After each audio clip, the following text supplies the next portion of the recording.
जुदा बातिल को हक से कर दिया फ़ारूक़ आज़म ने, अलम इस्लाम का ऊंचा किया फ़ारूक़ आज़म ने। आज हम बात कर रहे हैं हज़रत उमर फ़ारूक और अलेक्जेंडर यानी सिकंदर के बारे में।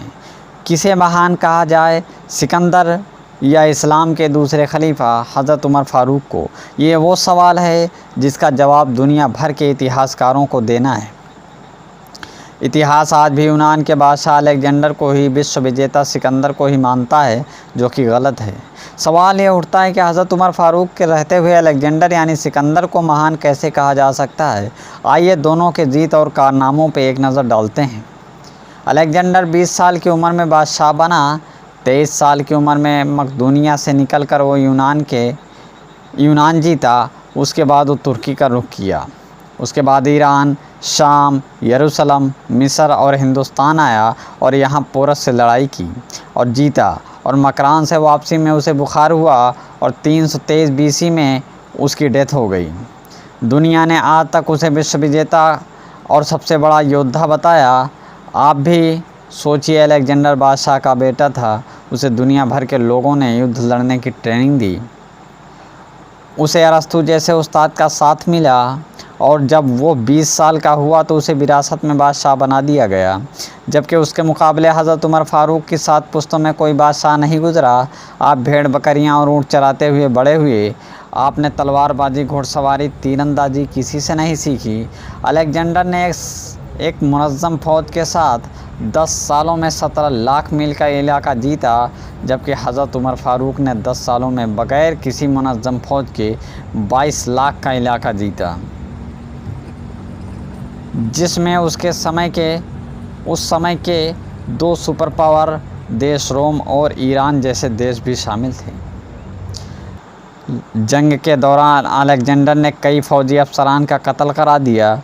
उसके ख़िलाफ़ फ़ौज ने बगावत भी कर दी और हिंदुस्तान में उसकी फ़ौज ने उसके हुक्म मानने से इनकार कर दिया।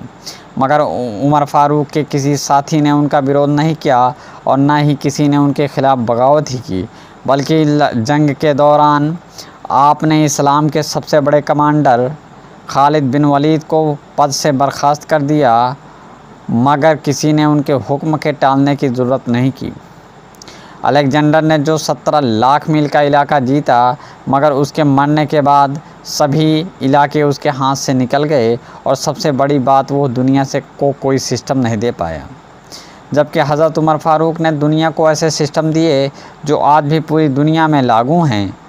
हज़रत उमर फ़ारूक ने तरावी की नमाज़ शुरू कराई, शराब पीने वालों पर सज़ा तय किया, हिजरी कैलेंडर की शुरुआत की, जेल का प्रोसेस तैयार कराया, पुलिस डिपार्टमेंट की शुरुआत की, सिंचाई का बंदोबस्त कराया, फ़ौजी छावनियाँ बनाईं।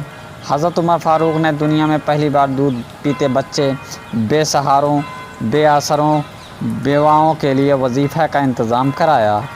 हज़रत उमर फ़ारूक ने दुनिया में पहली बार हुक्मरानों, सरकारी अफसरों को संपत्ति की जनता के सामने बताने की रूपरेखा दिया।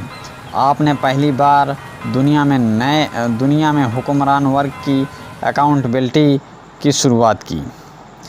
जब किसी को सरकारी ओहदे पर रखते तो उसके सभी ज़मीन, जायदाद और संपत्ति पूंजी का ब्यौरा रखते, और जब पोस्ट से हटता और संपत्ति में अधिक बढ़ोतरी होती उसकी जांच करते।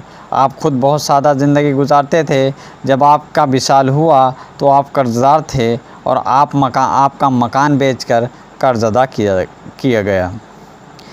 मेरा दुनिया भर के इतिहासकारों को ये पैगाम है, उनको ये चैलेंज है कि वो अलेक्जेंडर और हज़रत उमर फ़ारूक को सामने रख कर देखें।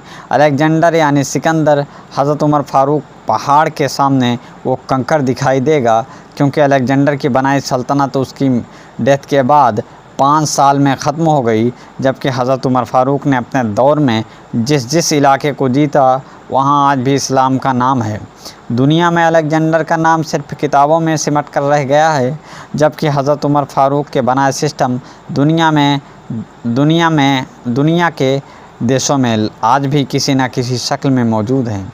आज भी जब किसी डाक खाने से कोई ख़त निकलता है, पुलिस का कोई सिपाही वर्दी पहनता है, कोई फ़ौजी जवान 6 महीने बाद छुट्टी पे जाता है या हुकूमत किसी बच्चे, विधवा, बड़े को वजीफ़ा देती है तो समाज या सोसाइटी हज़रत उमर फ़ारूक को महान मान लेती है।